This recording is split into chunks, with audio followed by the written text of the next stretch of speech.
half of things.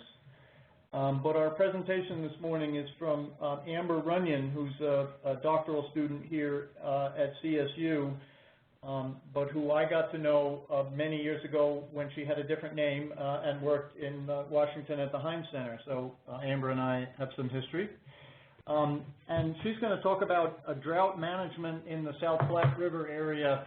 And I think the way to think about that is that we've been pushing ourselves into research spaces that try to understand how people and why people are making decisions. And so this is a good example of really pulling that apart and understanding how decisions happen and what kind of factors go into them. And also, frankly, planning for drought is adapting to climate change in this region. So let's get real. This is an adaptation strategy development that we're seeing, and it's a slow motion one, as drought is, but nonetheless, it's really an adaptation plan coming into view. So, Amber, take it away. All right, thank you, Robin. I'm really excited to be here to present this project that I've been working on and get feedback from all of you since it's still ongoing. But this project is part of a larger project that looks at sustainable regional water management in the South Platte River Basin, and it's looking for strategies to reduce drought and climate change vulnerability. And this portion of it is where I'm investigating drought management of water providers and implications for their capacity to cope with future water stress. So the South Platte is in northeast Colorado, and it exemplifies sort of a triple whammy of water scarcity issues and vulnerability, where it's a semi-arid region, it's the most densely populated region in Colorado, it's got very high population growth, it's the most industrialized region in the state, it produces the most agriculture in the state, which is where the majority of the water is, and it experiences frequent and often severe droughts. So it's really figuring out how to manage these droughts is really key in this area. And there are a number of key players in regional water management, but when talking about reducing vulnerability, one of the really important stakeholder groups are water providers, and those are the organizations that deliver water to people for use. So the study that I'm doing focuses on the ability of water providers to reduce regional drought vulnerability. And they're really important actors in this water system because they serve as a link between drought impacts and to the environmental system and the end users. They also assess and mitigate the impacts to their water supplies and make sure that there's enough water to meet demand of their users through actions that they take. And when they're more vulnerable, other stakeholders in the region are also more vulnerable. So figuring out how to decrease their vulnerability to droughts is really important for the region as a whole. This is the South Platte, and all of the different water providers throughout the region are in different colors. So there are 258 in this basin, so quite a lot, and they vary both in size, the type of users they serve, their water sources, and strategies they use to deal with scarcity.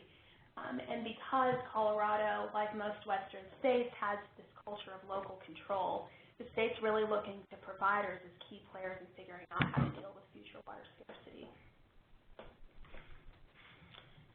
So here you can see this is a plot of percentage of the basin that's classified by drought since 2000.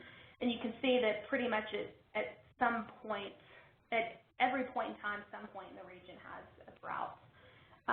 So understanding how providers are vulnerable, manage and adapt to droughts, and will provide useful lessons for making the system more robust overall.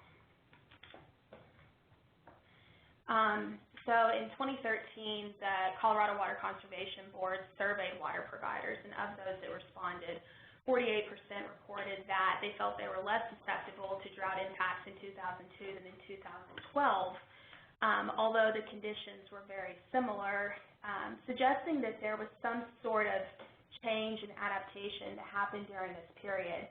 But the survey was aggregated by basin, and only like 13 water providers even responded. So there really wasn't a lot of information that it provided about the extent or what improvement happened, which motivated my main research question, which is how adaptation occurred for different water providers and what lessons can be drawn from their experiences.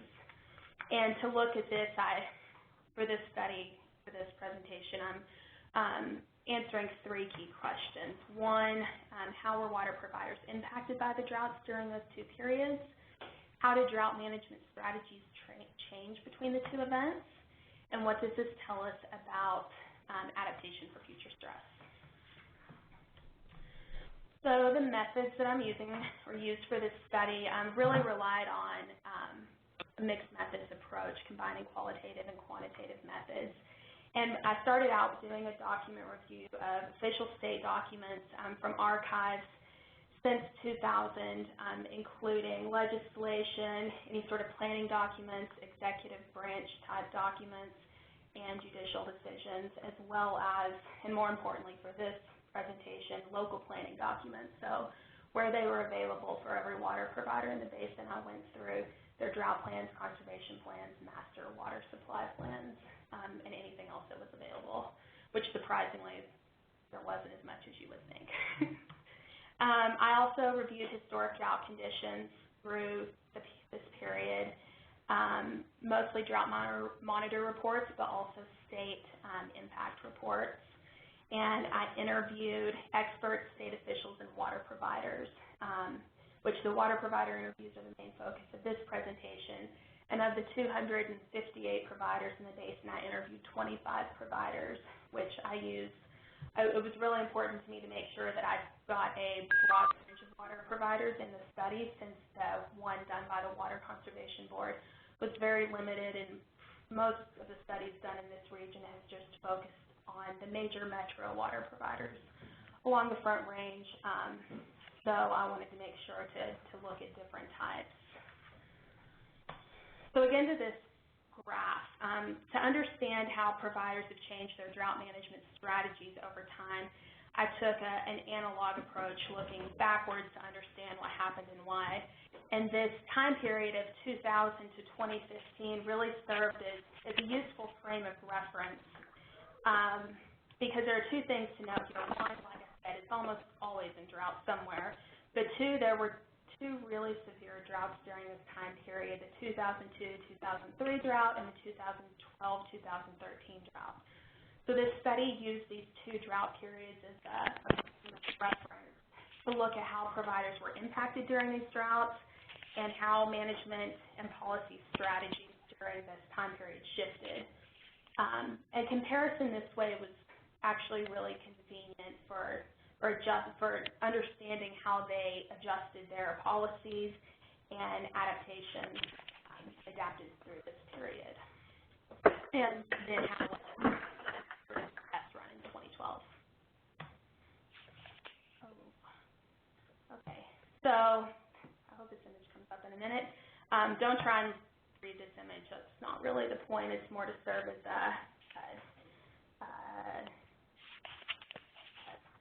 to be able to just visual aid. But so in the data collection for this, I was interested in looking again at the impact and adaptations over time. So I used, this is what's called an event history calendar, and it's used often, I found, in actual psychology studies, but it's used to collect longitudinal data from individuals and uses orients them to a certain time period. So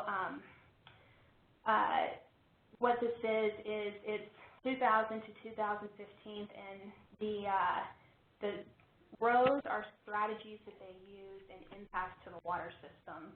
And then the columns are seasons and years from during that time period. And then there are certain events like September 11th or when certain events happened, or the gray periods or droughts, to help orient them with the time period. And during the interviews, I actually walked through this calendar with every water provider I met with, and we filled it in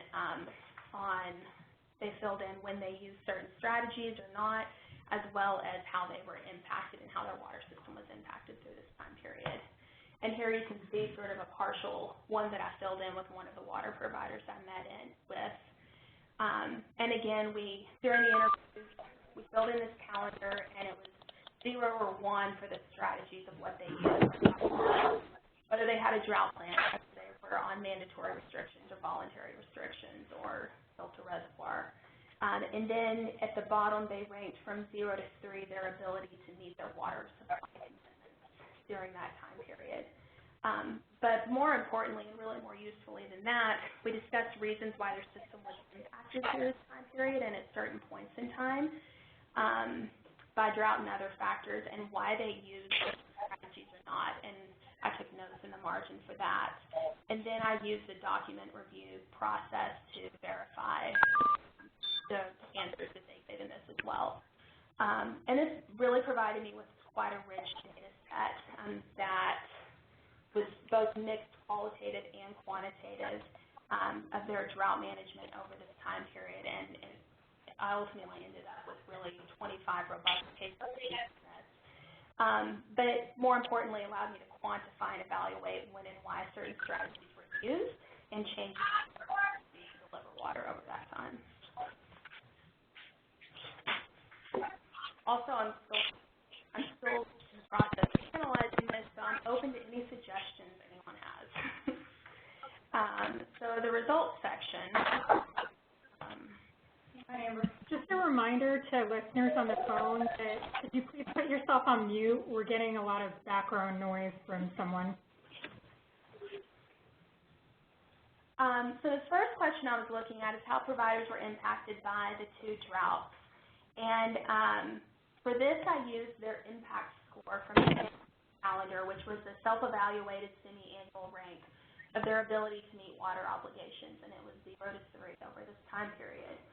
And while the score undoubtedly was affected by other conditions, which we discussed, when asked about the reasons they attributed to changes in this score, really almost always it was environmental factors that contributed to it. With the exception of there were a couple in the 2013 flood that their systems were severely impacted. But with the exception of that, it was always either environmental conditions or as a result of strategies that they used that this score changed. So here is a very messy plot of all of their strategies and really or all of their scores. And really the most important thing to point out here is that there were really significant declines in this 2002 drought period, but then they rebounded, and in the 2012 drought, there really were very few declines. What you can see here are the mean scores of periods before the drought, during the first drought, after it, and during the second drought. And really the thing that struck me the most looking at these scores was that obviously their impact scores really declined a lot, meaning they had more impact during the 2002 drought, but then it rebounded after, but it didn't go down during the second drought. In fact, it just continued to go up.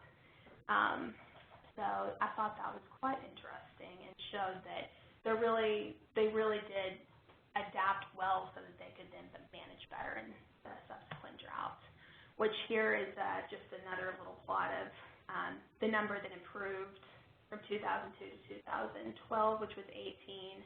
Those that had the same scores was 6, and then none of them were worse off in 2012. So the big takeaway of this was that they all improved, but there was a lot of divergence in how they managed those and the adaptive capacities that they drew from that really basic stats don't do justice for. So that was sort of where I left that. So the next question was, how did drought management strategies change between the 2 events? Which I just looked at what they used during these events for that to start off with. Here you can see there were 5 different categories of types of strategies that they used during the events, and of the 5 types I asked, in 2002, policy communications, emergency strategies, and supply type strategies were all roughly used the same, and demand management strategies were overwhelmingly the main tool used. But by comparison, in 2012, there was both a shift in overall number of strategies used, so they were just really using a bigger suite of management strategies for the drought, but also there was a shift towards demand management was still the primary one used, but there was a lot more policy-related strategies. And here are the most common ones used that, again, for both of them, rate structure adjustment, which was like charges or increasing rates, was at the top of the list for both periods, but by 2012, there was a much bigger shift towards education and communication, as well as promotion of conservation-related activities and planning. So the takeaway from this was that there was an increase in strategies used in 2012, providing them, I think, with sort of a bigger quiver of options to pull from, but there was also a shift in the types of strategies used. Amber, can you remind me how much did Denver Water play into this? Because I know at one point you were thinking about maybe looking more in the rural part of the South Platte. So how much is Denver represented in your sample? Well, that was a big reason I used the hierarchical cluster analysis to make sure I got enough rural areas. Denver Water was one of the 25, and the urban areas, I don't know the exact breakdown, but I had at least a third of the providers I surveyed were from rural areas.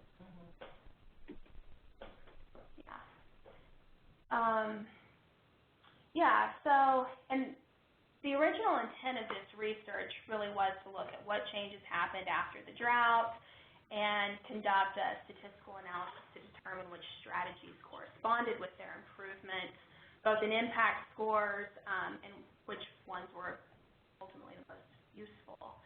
But there was so much diversity in the types of strategies used in their timing that the statistical analysis did not work out that way, and any effects were just completely washed out.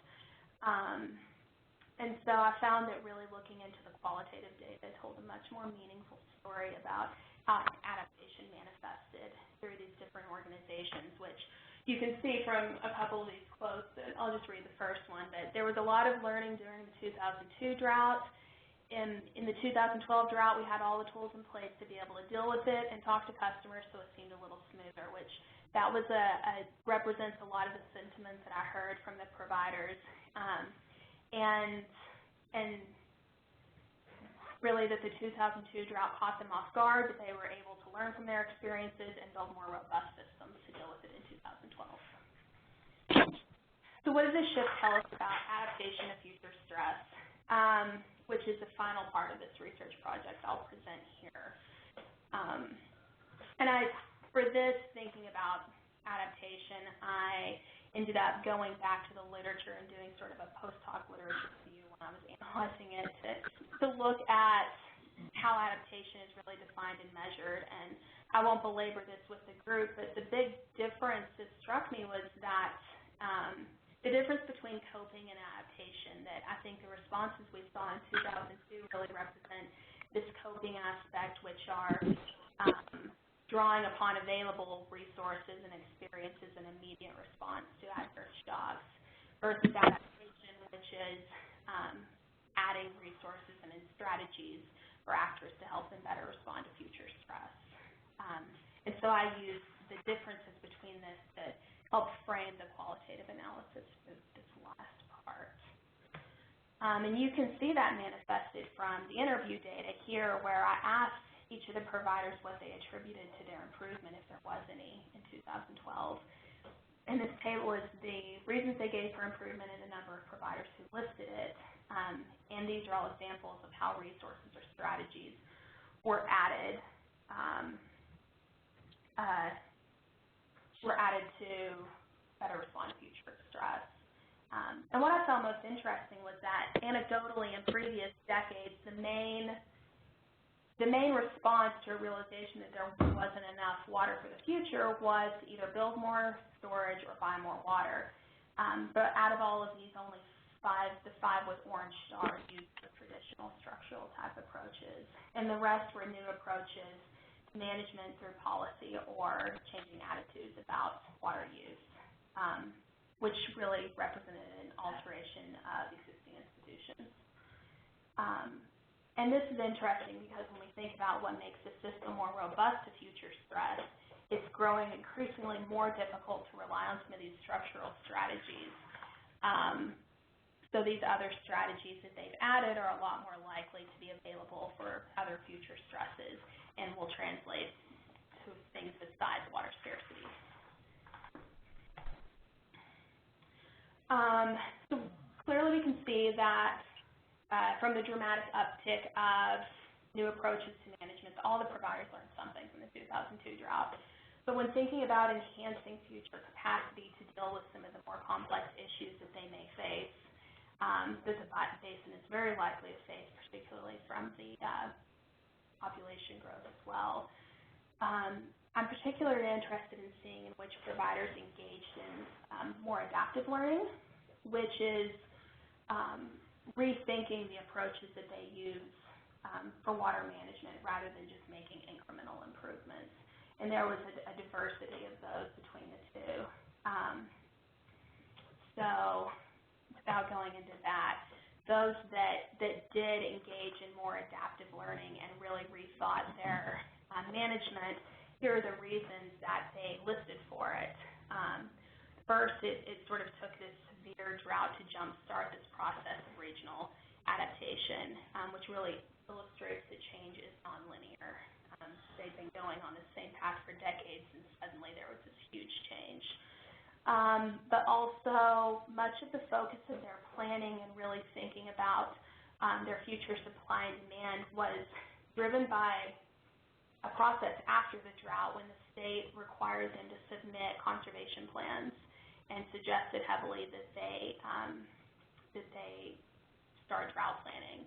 And so that led to a lot of their requirements, a lot of their development of conservation plans. So it actually wasn't driven by the drought itself, it was driven by state-led changes. A lot of them also said that regional collaboration, particularly working with other providers right around themselves on communication strategies during droughts as well as water sharing, opened them up to different ideas and different strategies for planning, and made them rethink the approaches that we're using. And through that, leadership of innovative providers paved the way for others to use more adaptive approaches, which led to this culture shift. So, as Robin said before, since this group is specifically focused on adaptation to climate change, and that was the underlying theme of this research, I threw in this slide of what does this mean for climate adaptation.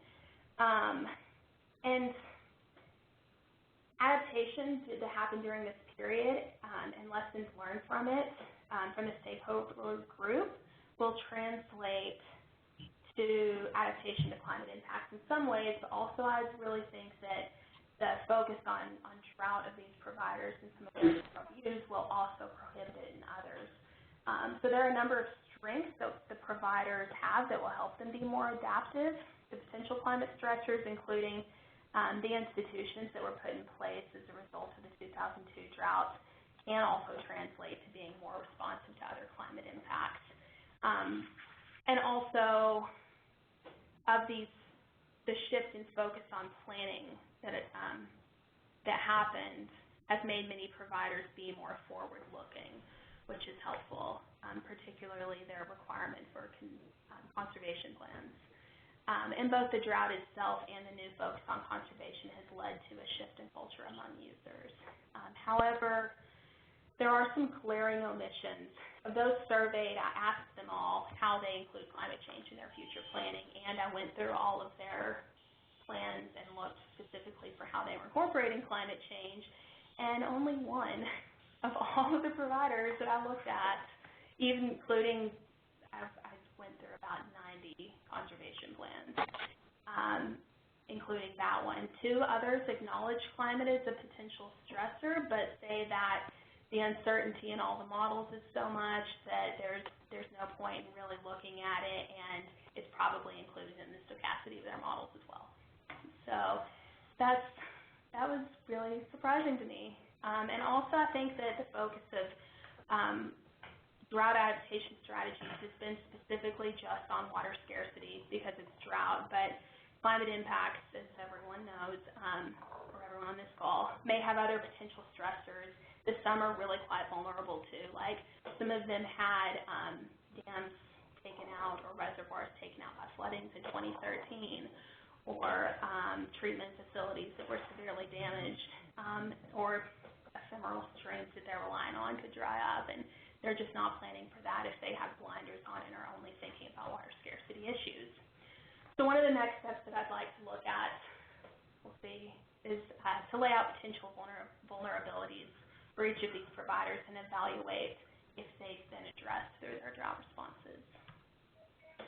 So, some concluding remarks.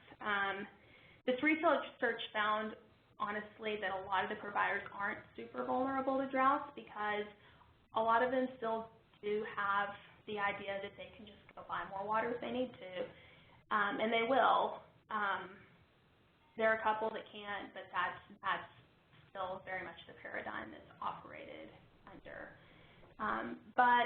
So they're really not that vulnerable. But even though that they're not really vigilant to changing conditions, they'll just go out and buy more water, causing the region to become more vulnerable. So it is important to pay attention even to those to try and prevent that from happening, which the state has recognized. I also found that while they obviously want to make sure that they have robust systems, most of the providers I interviewed have really entrenched attitudes about water systems that boils down to accounting of balancing supply and demand, and using the past as an indicator for the future, as well as diversity and how they were impacted by and responses to the droughts indicates that how they're impacted by climate will also be quite diverse, and may not exactly correspond to the droughts. And it's likely that most of the lessons they learned from managing the past droughts will help them adapt, but there are some blind spots. And looking ahead, based on what led them to change, obviously the 2002 drought was this big trigger and catalyst, but regional and state-led efforts were also really effective to get the ball going, so that could be a good entry point to these stakeholders. And this was funded by NSF, USDA, iWater, and Colorado Water Institute. Now, take any questions. All right, Amber, thank you. Questions for Amber? We have a few minutes. Hi, Amber. It's Trevor. Really great presentation. And I was just wondering, towards the end, did anybody you talked to talk about increased costs for treatment after wildfires, or like reservoir sort of silt accumulation following wildfires? Well, so Fort Collins did.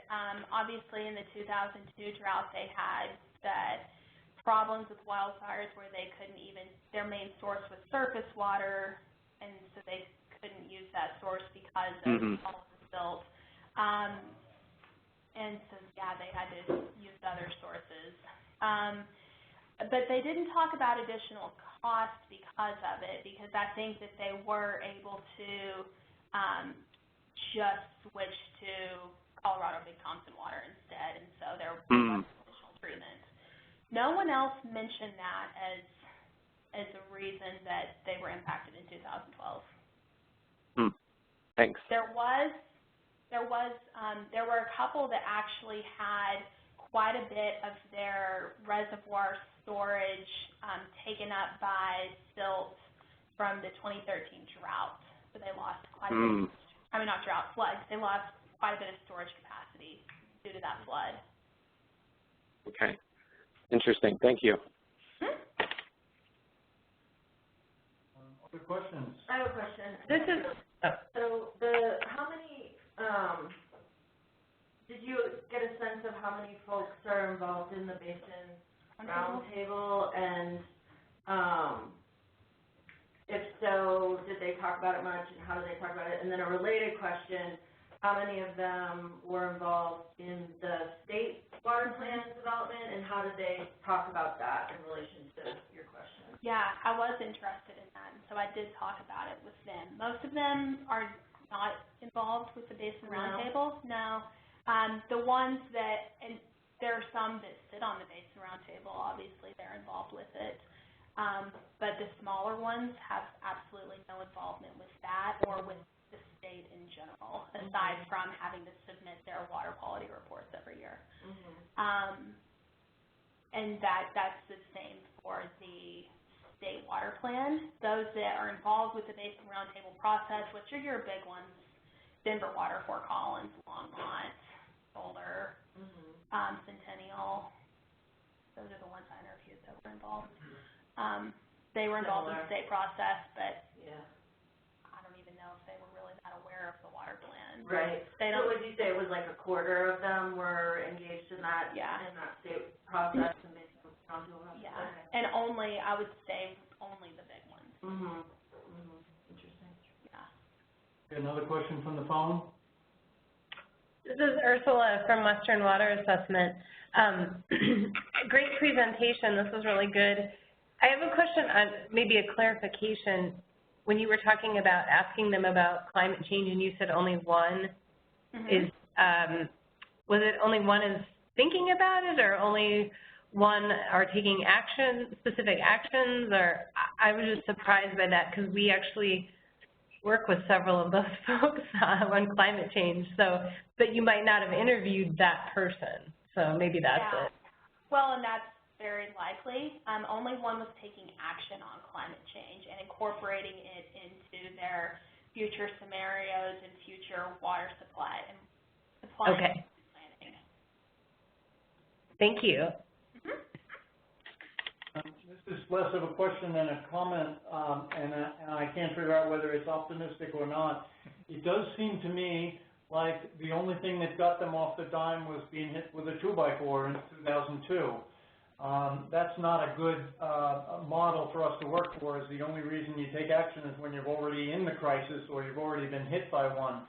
And the notion that the state and regional plans could move people off the dime, that has some possibility. We've just come through a case where if we're really effective, we've taken action in anticipation of a crisis with the sage grouse. I mean, if we can get over some of those humps and see the crises elsewhere and apply it to ourselves and not have it have to be, hit us before we take action, then maybe there's some hope. But it does seem frustrating that we only act after the horses are run out the door.